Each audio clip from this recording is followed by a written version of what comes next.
السلام علیکم ورحمۃ اللہ وبرکاتہ۔ ایک بہن کا سوال آیا ہے، وہ بھی دیکھتے چلیں کہ میرے شوہر کا انتقال ہو گیا ہے لیکن وہ کبھی کبھی شراب بھی پیتے تھے، تو اس ضمن میں آپ پلیز مجھے بتائیں۔ دیکھیں میرے پاس اس وقت بخاری شریف ہے۔ بخاری شریف میں کتاب الجنائز جو پوری دیکھیں، پہلے بھی میں نے آپ سے یہ بات ذکر کی ہے کہ بخاری شریف ایک پورا مجموعہ ہے حدیث کا، اور اس میں پھر مختلف کتابیں ہیں چھوٹی چھوٹی، تو اسی طرح جیسا نماز کی کتاب ہے تو یہ جنازے سے متعلق احکامات کی کتاب ہے، اس لیے اس کو کتاب الجنائز کہا ہے۔ اس ضمن میں پہلے میں آپ کو یہ بتاتا چلوں کہ یہ جو جنازے کے احکامات ہیں یہ مدنی زندگی میں آئے تھے، یعنی ہجرت کرنے کے بعد شوال کے مہینے میں یہ احکامات آئے تھے، اور پہلے سال ہجرت کرتے ہی پہلے سال شوال کے مہینے میں جنازے کے احکامات آئے تھے۔ تو جو صحابی یا جو صحابیات مکہ معظمہ میں جو ہے جن کا انتقال ہوا تو ان کی تدفین تو ہوئی، کیونکہ عربوں میں دفن کرنے کا تو رواج تھا، لیکن جنازے کے احکامات نازل نہیں ہوئے تھے۔ تو جس طریقے سے بھی جو معاملہ بھی رہا ہے اس سے ان کو جو ہے وہ دفنایا گیا۔ بہرحال حافظ ابن اثیر جو متوفی ہیں 630 ہجری کے، اور حافظ ابن کثیر، یہ دو الگ ہے، اثیر اور کثیر۔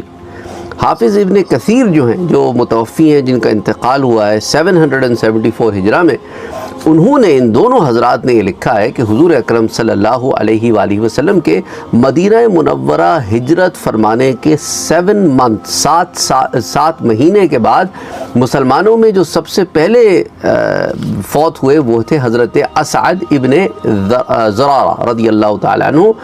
تو ان کا جب وصال ہوا، یہ اسد الغابہ میں بھی آتی ہے بات، جلد نمبر 1 صفحہ 205 پہ، اور البدایہ والنہایہ میں بھی آتی ہے جلد نمبر 2 صفحہ نمبر 262 پر۔ تو اسی طرح امام محمد بن سعد جو متوفی ہیں 230 ہجری کے، انہوں نے بھی یہ لکھا ہے کہ حضور اکرم صلی اللہ علیہ وآلہ وسلم نے حضرت اسعد ابن زرارہ کی نماز جنازہ پڑھائی اور ان کو سب سے پہلے بقیع میں دفن کیا گیا۔ طبقات کبریٰ میں یہ آتی ہے۔ میں آپ کو ذرا یہ بیک گراؤنڈ انفارمیشن اس لیے بھی دے رہا ہوں تاکہ آپ کے علم میں اضافہ ہو۔ بعض لوگ جو ہے وہ back ground information, extra information جب ہم دروس میں دیتے ہیں اس سے اکتا جاتے ہیں، کہتے ہیں آپ ٹو دا پوائنٹ بات کریں، جو سوال ہے اس پر بات کریں۔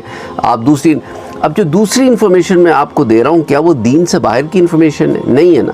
اور دوسرا مقصد یہ ہے کہ ہمارے اس چینل کو رن کرنے کا سب سے بڑا مقصد یہ ہے کہ ہم آپ کے علم میں اضافے کا سبب بنائیں، اور بہت سارے لوگ بہت ساری کتابوں تک ان کی رسائی نہیں ہوتی، تو ان کتابوں سے علم اخذ کر کے بھی ہم آپ کے سامنے رکھتے ہیں نکال کے، تاکہ علم میں اضافہ ہو۔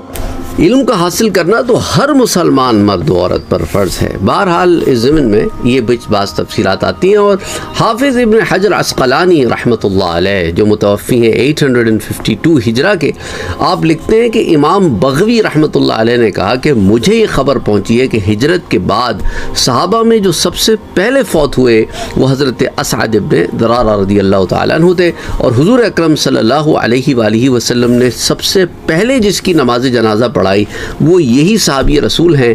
تو الاصابہ میں جلد نمبر 1 صفحہ 209 پر بھی یہ تفصیلات آتی ہیں۔ بہرحال آ جاتے ہیں باب فی الجنائز ومن کان آخر کلامہ لا الہ الا اللہ، کہ جس کا آخری کلمہ کلام لا الہ الا اللہ ہو، یعنی لا الہ الا اللہ سے مراد لا الہ الا اللہ محمد رسول اللہ۔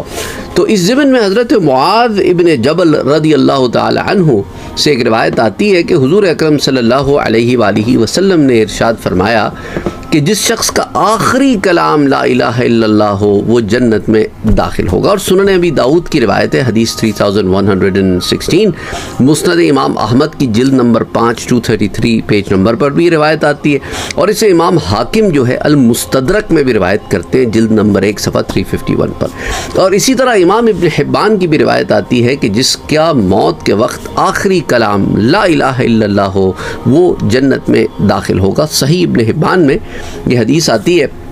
بہرحال اللہ سبحانہ و تعالی نے ہم پر یہ کرم فرمایا ہے، ہم اور آپ جو بیٹھے ہیں لا الہ الا اللہ محمد الرسول اللہ صلی اللہ علیہ وسلم پڑھنے والے، حضرت وہب ابن منبہ جو مشہور تابعی ہیں، ان سے کہا گیا کہ کیا لا الہ الا اللہ جنت کی چابی نہیں ہے؟ انہوں نے کہا کیوں نہیں، لیکن ہر چابی کے دندانے ہوتے ہیں. یعنی آپ دیکھیں نا چابی کے اندر یہ جو اوپر نیچے جو ہوتی ہے نا چیزیں، دندانے کہتے ہیں، دانت جسے آپ کہتے ہیں، دا ٹیتھ جو چابی کے ہوتے ہیں. تو کہتے ہیں کہ اگر تم دندانے والی چابی لائے تو جنت کا تالا کھول دیا جائے گا، ورنہ نہیں کھولا جائے گا. اور یہ دندانے والی چابی سے مراد کیا ہے؟ لا الہ الا اللہ محمد رسول اللہ، یہ صحیح چابی ہے. اور بہرحال اس تعلیق کی اصل جو ہے وہ امام بیہقی کی کتاب میں ہے.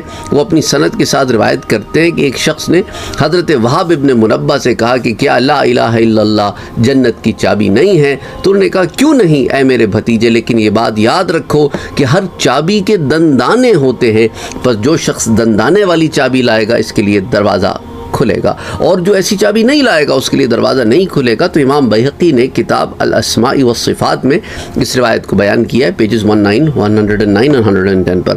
اس سوال کی طرف میں آ رہا ہوں، لیکن اس سوال سے پہلے ان چیزوں کو سمجھنا بھی ضروری ہے کہ لا الہ الا اللہ محمد رسول اللہ صلی اللہ علیہ وسلم پر ایمان لانے کی کیا اہمیت ہے.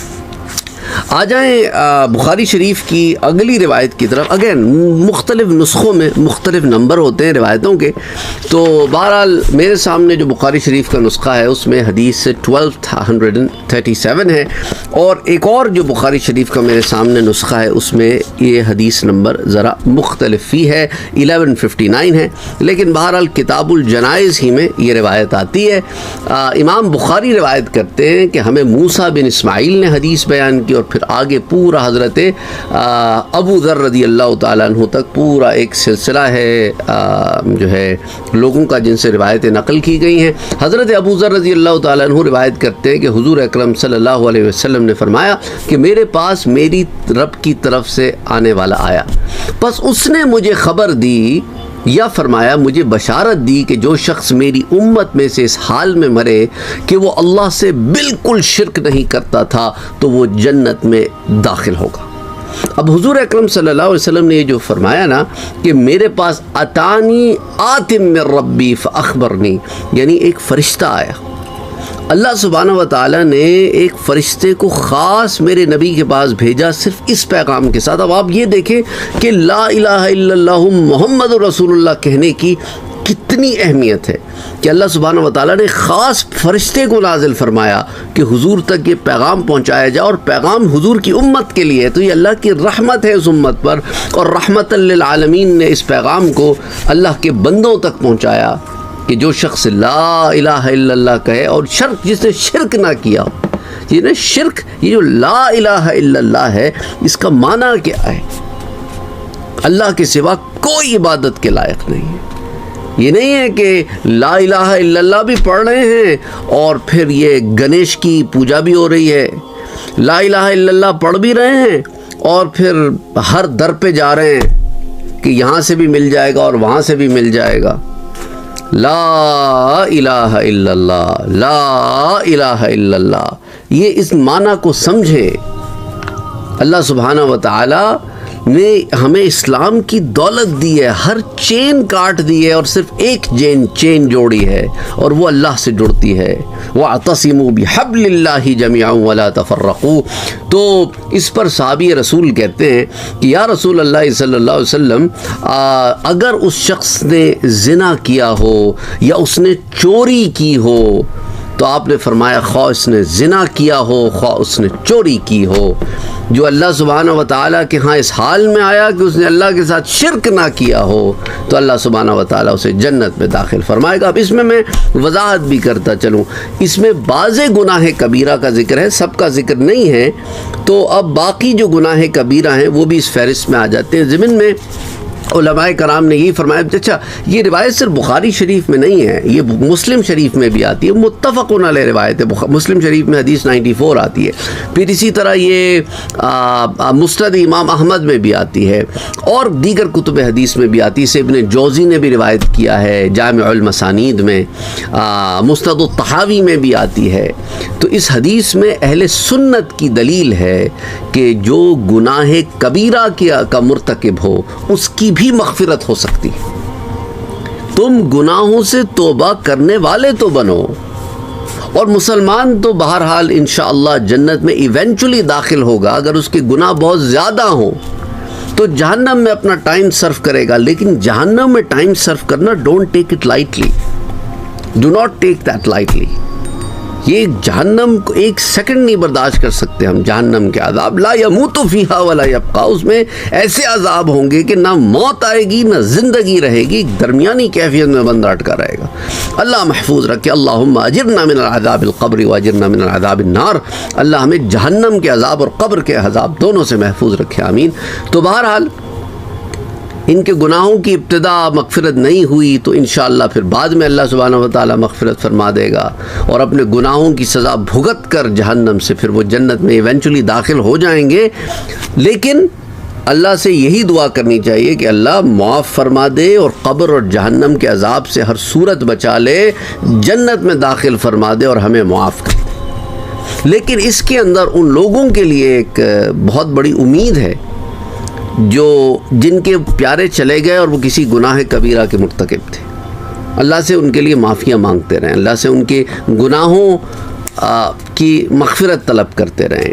وہ غفور الرحیم ہے, وہ معاف فرمانے والا ہے, وہ معاف فرما دے اور پھر ان کے لیے آسانیاں ہو جائیں, جہنم کے عذاب سے بچ جائیں, قبر کے عذاب سے بچ جائیں. اور یاد رکھو بہت سے لوگ اعتراض کرتے ہیں اچھا جو میں یہاں پہ مزے بھی کرتا رہا وہ معاف بھی ہو جائے گا. نہ, اللہ سبحانہ و تعالیٰ اگر کسی کو معاف فرمانا چاہے, آپ کو کیا مسئلہ ہے؟ آپ کو مسئلہ نہیں ہونا چاہیے.